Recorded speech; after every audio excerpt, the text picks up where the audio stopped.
On the morning of October 20, 2025, Lee Yi-kyung woke up to find his name attached to screenshots he had never sent, messages he had never typed, and a story that would pause 5 television shows before the week was out, a stark reminder of how fragile celebrity life can be in Korea, where an actor's reputation is often maintained as much by careful agency management, fan perception, and broadcasting schedules as by the work itself, and where a single viral post can temporarily undo years of carefully built trust. Lee Yi-kyung had spent 13 years building a career on small roles that grew into big ones. First in a 2012 film Nobody Remembers, then as the cheating husband in Marry My Husband that everybody quoted,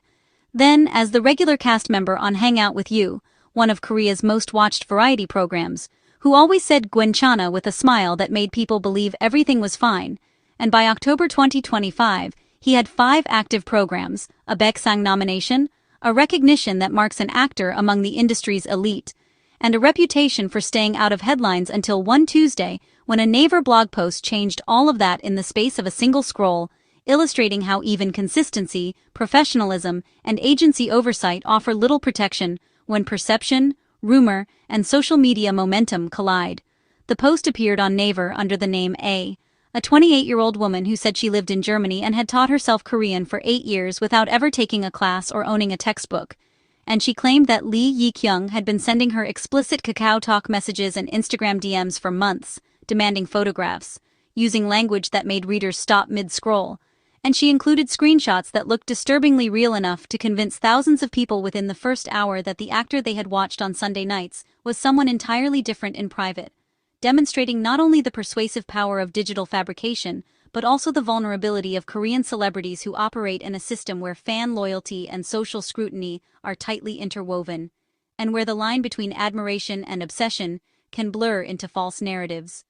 By the time most people in Korea were having lunch, the hashtag Lee Yi-kyung out had been used 500,000 times. 5 television programs had quietly paused filming any scene that included him. His agency Sangyung ENT had issued a 2-line statement calling the claims completely false and promising legal action, and netizens who read the original post twice began to notice that the Korean written by this supposed German fan used grammar particles and idioms that even advanced learners rarely master, sentences that flowed like someone who had grown up speaking the language, not someone who had pieced it together from YouTube videos and K-dramas. And then someone remembered that 6 months earlier, the same person had emailed the agency with the same accusations and the same demand for money, only to apologize and disappear the moment lawyers were mentioned. A scenario that underscores just how exposed public figures are to sudden scrutiny in Korea, where broadcasting schedules, agency responses, and fan sentiment can combine to create a perfect storm,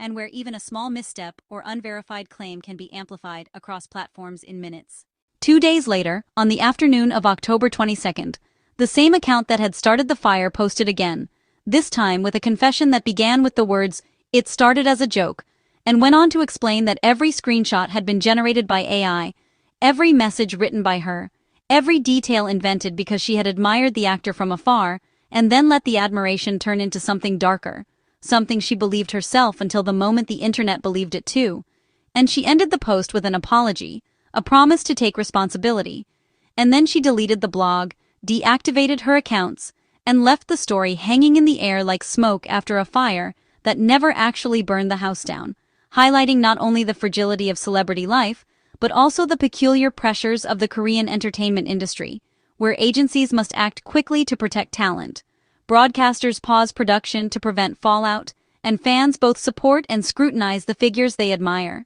By October 23rd, the 5 television programs had resumed filming. Lee Yi-kyung had returned to the set of Hang Out With You without making a public statement. His agency had confirmed they were filing a defamation lawsuit.